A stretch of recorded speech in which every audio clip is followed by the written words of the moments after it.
रस्त्यावर हे भिकारी उभे राहतात बघा. फार फार अतिशय सुंदर गोष्ट आहे, मला अतिशय आवडते. भिकारी उभा राहतो, असे हात पसरून उभे राहतात. आता तो भाड्याचा आहे का नोकरीचा आहे हे मला चिकित्सा करायची नाही, पण भिकारी उभे राहतात. त्यांना देऊ का न द्यावं हे चिकित्सा मी करत नाही, माझा प्रश्न येत नाही. माझ्या गोष्टीपुरता माझा प्रश्न आहे. आणि तो असा उभा होता. त्या भिकाऱ्यांचं सुद्धा मस्त मजा असते बरं का. तुम्ही असा केला की त्याला कटतं गिरायक आहे, आणि तुम्ही त्याच्याकडे दुर्लक्ष केलं ना की ते निघून जातं. तेव्हा एक मनुष्य असा त्याच्या अंगावरून चालला होता. त्याला वाटलं याला काहीतरी द्यावं, म्हणून त्यांनी काय केलं, बॅक पॉकेटला हात घातला. आणि बॅक पॉकेटला हात घातल्यानंतर त्याला जाणवलं की आपल्या खिशात पाकिटच नाही, घरी राहिलं आपलं पाकिट. आणि शेवटी काय असतं, कोणत्याही माणसाला आशेला लावणं आणि मग त्याचा विरस करणं बरं नसतं. मग तो असा हात घातलेला, त्याला असं वाटलं हे काही बरंचबोर झालं नाही. एक भिकारी आहे रस्त्याचा, आपल्याकडे किती आशेने बघतोय, आणि आपण खिशात हात घातला आणि त्याला देऊ शकत नाही. पुढे काय केलं माहिती आहे त्यांनी, तो जवळ गेला आणि त्याचे हात हातात घेतले त्याने. आणि सज्जन होता तो माणूस. म्हणे माफ कर रे मला, मी तुला उगीचच आशेला लावला, अंगावून गेलो असतो तर बरं झालं असतं, पण मी तुला आशेला लावला खिशात हात घालून. मी उद्या येईन ना तेव्हा खरंच मी तुला, जो काही मी तुला थांबवलं, तुझी निराशा, 10 रुपयाची नोट ठेवीन. पुढचं ऐका. त्या भिकारीने हातात हात घेतले,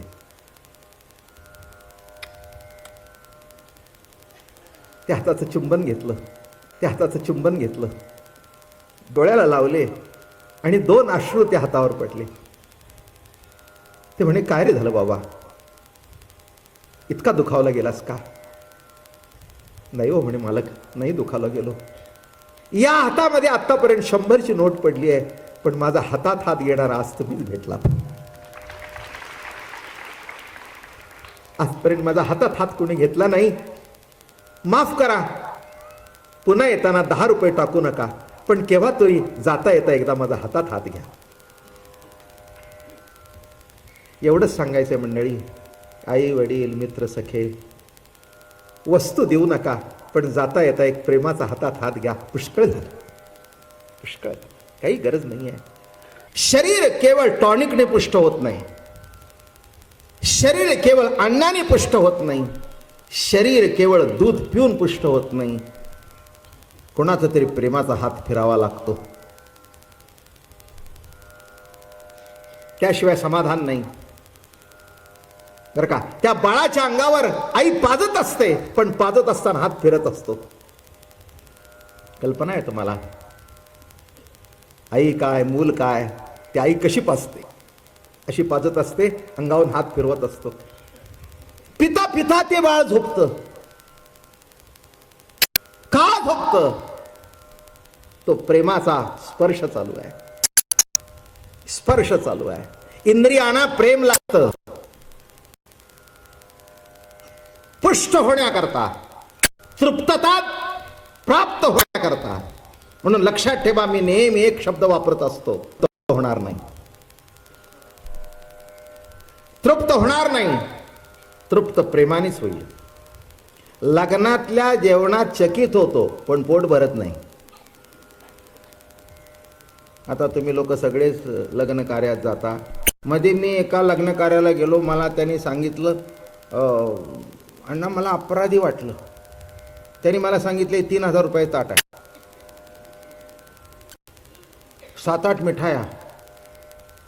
काय तुम्हाला सांगू, म्हणजे फरसाण तर काय, अरे अरे अरे अरे अरे अरे. बरं, मला त्यातला एकच बटाटे वडा गेला आणि अर्धा बर्फीचा तुकडा गेला. मी विचार केला, 3000चं ताट आपण किती खाल्लं, आणि मला टाकता तर येईन, तोंडात तर जाईना. घरी येताना मी अपराधी होऊन घरी आलो. लक्षात ठेवा, 2 घास खाल्ले पण समाधान भेटले नाहीत. काय ताट होतं, पण वाढणारा सुद्धा ताट होता. की I have served them with a plate for ₹3,000 for each person. आणि ताटातला ताटरपणा त्याच्यात आल्या कारणाने ते जरी गोड होतं तरी त्याच्यातून अहंकाराचा कुठेतरी वास येत होता, नाही का? हां, मग कसं तरी आपलं झोपला, बायकोला म्हणाला सकाळी जरा काहीतरी चांगलं करून आणो. ते म्हणल्यावर रात्री एवढं जेवायला गेला. अगं कशाचं जेवण म्हटला. आणि प्रत्येक वस्तू म्हणजे कुपथ्य. कसं जेवतो. मग बायकोने 2 घास वाढले प्रेमाने. आता म्हणाला बरं वाटलं बरं का. आता मला सांगा, ज्याच्यामध्ये बदाम पिस्ते घातले होते, उत्तम तूप होतं, ते बरं वाटलं नाही, आणि साधे घरच्या आईच्या हातचं किंवा बायकोच्या हातचं. कारण का? त्यामध्ये प्रेमाचा स्पर्श आहे. इंद्रियांना प्रेमाचा स्पर्श लागतो. लक्षात ठेवा, एखादं कोणी आलं ना, त्याच्या पाठीवर हात ठेवलं की त्याला बरं वाटतं, नाही का? एक लक्षात ठेवा, स्पर्श म्हणजेच रास. स्पर्श म्हणजेच रास, नाही का? पण एक लक्षात ठेवा, ज्याच्यामध्ये विकार आहे तो भोग आहे, आणि ज्या स्पर्शामध्ये निरपणपणा आहे ती रास आहे. कृष्ण का लोकप्रिय झाला? त्यांनी प्रत्येकाच्या हातात हात घेतले, एका ताटात जेवले, आपल्या हाताने त्याला भरवलं आणि त्याच्या हाताने उष्ट त्याचं आपण खाल्लं, म्हणून कृष्ण लोकप्रिय झाला. किती वर्म आहे याच्यामध्ये. गवळीयांची ताक पिरे काय पोरे चांगली. तुम्हाला काय वाटतं, रास काही त्या गवळणींच्या बरोबर झालं? मुखा माझी मुख घाली तो देव. बर का? अहो काय तुम्हाला सांगू, त्या गोकुळ चरित्रातलं काही काही भाग मला असा आवडतो. गवळीयांची ताक पिरे काय पोरे चांगली. ताक पिरे म्हणजे ताक पिणारी पोरं. आता त्यांच्या अंगाला वास कसा? अलीकडे या लोकांना कळणार नाही. पूर्वीच्या काळी, जुन्या काळामध्ये जेव्हा दूध दुभतं घरात असायचं, मोठं कुटुंब, 3-4 भाऊ, मग एक बाई त्यातली त्या लोण्यावरच असायची. मग ते लोणी घुसळताना की नाही, ताक काढताना ते सबंध त्या लुगड्यावर ओढायचं, आणि ते वास सुद्धा त्या लुगड्याचा. पूर्वीच्या काळात त्या बायकांची लुगडी सुद्धा ते काय दिवसातून 3-3 बदलत होत्या काय?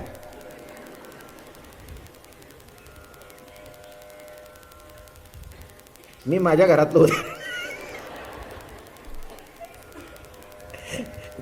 घरातलं उदाहरण सांगतो. माझी आई, माझी चुलती, माझी आजी वर्षाला, आणि तुम्हाला एक जुन्या कल्पना असेल, 2 लुगडी बायकाने घ्यायची, 3रं फाटलं तर असायचं.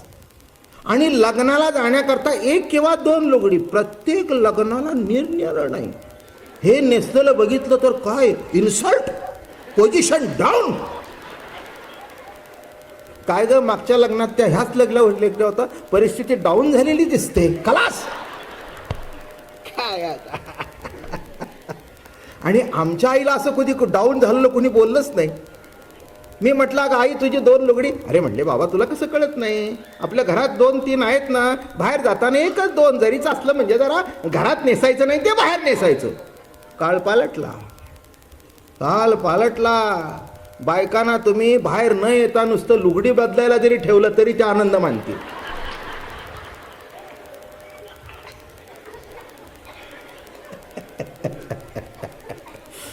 असो, हेही आमची फोडणीमध्ये असतेच बरं का. ही माणसांना ऐकायला जास्ती आवडते. कारण साधा ताक आवडत नाही, पण फोडणी दिलेलं माणसानं घ्यायला बरं वाटतं. काय मजा आहे हो, नाही का? शेवटी काय पाहिजे? प्रेम. शेवटी काय पाहिजे? स्पर्श. बरं का? जसं त्या, मला सांगा, त्या माणसामध्ये, श्रीमंतामध्ये किंवा गरीबामध्ये नाही का रास घडला? रास घडला नाही का? स्पर्श घडला नाही का? तो आनंद मिळाला नाही का? म्हणून लक्षात ठेवा, इंद्रियामधून, गो इंद्रियामधून भक्ती रसाचं संवर्धन होणं, प्रेम रसाचं संवर्धन होणं हे अत्यंत आवश्यक आहे बरं का. हो, ज्ञान पद मिळवून देईल पण समाधान मिळवून देणार नाही. लक्षात ठेवा माझं बोलणं. एखादा विद्वान आहे, एखादा पंडित आहे बरं का, शब्दांनी तुम्हाला चकित करून टाकेल पण तृप्त करणार नाही. पण एखादा भाविक असेल की नाही, त्याचा भाव बघून तुमच्या डोळ्याला धार लागेल. भाविक तयासी येतो काकुळती, शहाण्या मरती न सापडे. तुकाराम महाराज लिहित आहेत देवाबद्दल. भाविक तयासी येतो काकुळती, शहाण्या मरती न सापडे. शहाणे मेला तरी सापडत नाही. आपल्या घरात जर आपला एक मुलगा शहाणा असेल ना आणि एक आपला साधा सुद्धा असेल, जे साधा सुद्धा आहे ना त्याचा आई वडिलाशी पटतं, जो शहाणा आहे ना तो अंगावरून गेला तरी बाप तसं त्याला हाक मारत नाही. मग त्यांनी बघितलं तर हा निघाला सोय आहे.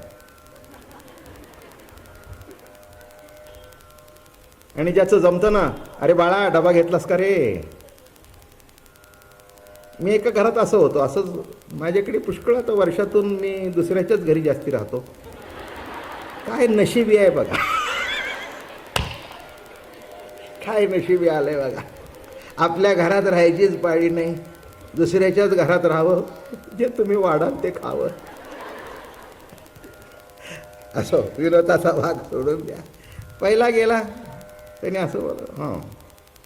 दुसरा गेला त्याने हाक मारला, अरे बाळू डबा घेतलास का.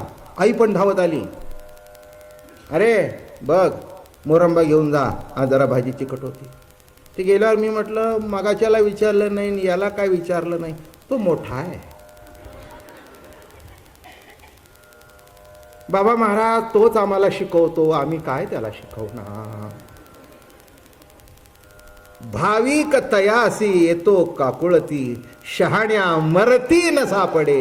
हा घरातला दृष्टांत घ्यायचा आणि जरा वर देवाकडे लावायचा, संपलं. पंडित असू दे, विद्वान असू दे, ज्ञानी असू दे, तो म्हणेल ठीक आहे शहाणा आहे, ठीक आहे विद्वान आहे, शहाणा आहे. पण ही गवळ्यांची ताक पिरे त्यांच्या मागे लागत होता. बघा काय रास त्या गवळ्यांच्या पोरांचं, इतकं देवावर प्रेम. अहो ताक गोड लागलं की नाही की असं धावत येतो. आता घरात येतोपर्यंत ते तोंडात जायचं. मग कृष्णाने काय करावं माहिती आहे का, तो असा ताकाचा आलेला फेस आहे की नाही तो चाटून घ्यावा.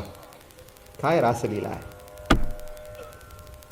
तुम्ही रासलीला फार लहान केली की ज्याच्यामध्ये गवळणी आणि कृष्ण ठेवला नाही. गोपांच्या बरोबर सुद्धा रास होती. इथे गवळणी विसरून जा. ज्याचे जो भक्त आहे त्याच्याबरोबर रासच आहे. जो विभक्त आहे तिथे रासच नाही. रास म्हणजे भक्त. भक्त कोण, जो विभक्त नाही तो भक्त. भक्ती करतो तो नव्हे, भक्तीची कृती म्हणजे भक्ती नव्हे. जो देवापासून विभक्त नाही तो भक्त, ही भक्तीची व्याख्या आहे. म्हणून गोवर्धन शब्दाचा अर्थ असा आहे, गो इंद्रियांचं संवर्धन होणं. केव्हा होतं, प्रेमाने, आपुलकीने, जिव्हाळ्याने. हे लक्षात ठेवा, त्याशिवाय संवर्धन होत नाही. त्याच्यानंतर मी आता जास्ती विषय थांबत नाही, कारण अजून पुढे जायचे आपल्याला. त्याच्यानंतर चीरहरण लीला तुम्हाला सांगितली, गोवर्धन लीला, चीरहरण लीला. आणि मग आता जी लीला सुरू होणार आहे त्याच्या सुरुवातीला जे घडलं की नाही, ती भगवंताची बासरी. बरं का, भगवंतानी बासरी घेतली आणि वाजवायला सुरुवात केली. भगवंत सततच बासरी वाजवतो, पण सगळ्याला ऐकायला येत नाही. ज्यांना ऐकायला येत नाही ते म्हणतात आम्ही देव मानत नाही. नाही का, हो. आपल्या घरात सुद्धा असं घडतं नाही का, आपण मुलांना हाक मारतो, त्यांचं चित्त दुसरीकडे असेल तर ऐकायला जात नाही आपले शब्द. मग आपण जर बाहेर जाऊन त्यांना म्हटलं अरे मी तुला हाक मारत होतो, अगं मी तुला हाक मारत होतो, मी ऐकलंच नाही, कसं ऐकणार. दिसणाऱ्या आईबापांचे शब्द आपल्याला ऐकायला येत नाहीत, तर न दिसण्याच्या कृष्णाची मुरली कशी कानात शिरावी. ते मुरलीचे शब्द कानात शिरण्याकरता सुद्धा कान त्याच्या